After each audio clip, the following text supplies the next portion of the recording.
Hello student, how are you. इसमें है कि हमने अहिंसा की विजय में हमने पढ़ा था कि अंत में बुद्ध ने उंगली माल डाकू को क्या करता है कि शांति, दया और प्रेम का उपदेश दिया। ठीक है, कि ये सब अपराध छोड़कर तुम अब शांति, दया और प्रेम के साथ रहो। उंगली माल की आंखें इस बात से खुल जाती हैं, वो जान जाता है, समझ जाता है, उनके मन का अंधकार दूर हो जाता है। जो डाकू है, महात्मा बुद्ध के समझाने पर उसका जो अज्ञानता है वो दूर हो जाता है और वो क्या करता है, उंगलियों की माला तोड़ देता है। ठीक है, कटार जो था उसको फेंक देता है और उंगली माल ने हिंसा का जीवन सदा के लिए त्याग कर भगवान बुद्ध का क्या हो जाता है, वो शिष्य बन जाता है। यहाँ तक हमने पढ़ा था। अब इसमें शब्दार्थ हैं। शब्दार्थ आपको कॉपी में लिखना भी है, कुछ शब्दार्थ हम आपको लेसन में भी बताए हैं। फिर इसमें आपके वस्तुनिष्ठ प्रश्न हैं। सबसे पहले है सही जोड़ी, इसको बनाना है, कॉपी में कंप्लीट करना है। मगध की राजधानी राजगृह, कौशल की राजधानी श्रावस्ती, कौशल प्रांत का राजा प्रसन्नजीत और डाकू का नाम उंगलीमाल। ये आपका सही जोड़ी है।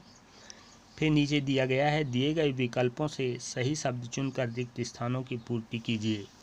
ठीक है, इसमें है महात्मा बुद्ध ने खालिस्तान को धीरज बंधाया। किसको बंधाया था? राजा को।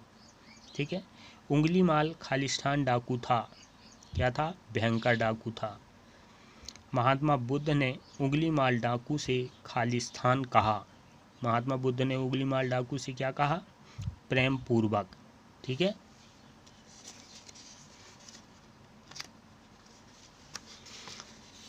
फिर आगे है, इसमें आपको कॉपी में शॉर्ट आंसर अति लघुत्तरी प्रश्न हैं। जैसे राजा प्रसन्नजीत क्यों चिंतित थे? महात्मा बुद्ध ने डाकू को कैसे पहचाना? ठहर जा, किसने किससे कहा? महात्मा बुद्ध के चेहरे पर सदैव मुस्कान क्यों रहती थी? तो इनके आंसर आपको बुक में है, क्योंकि उनके राज्य में पहले प्रश्न आंसर होगा। उनके राज्य में जो था वो उंगलीमाल नामक डाकू रहता था। ठीक है, उससे परेशान थे, वो चिंतित थे। महात्मा बुद्ध ने डाकू को कैसे पहचाना? तो वो जो भयंकर शरीर वाला है। ठीक है, इसको आप कॉपी में कंप्लीट कर लेंगे। इसी तरह लघुत्तरी है। ठीक है, अति लघुत्तरी के बाद लघुत्तरी प्रश्न हैं, इनको भी आपको लिखना है।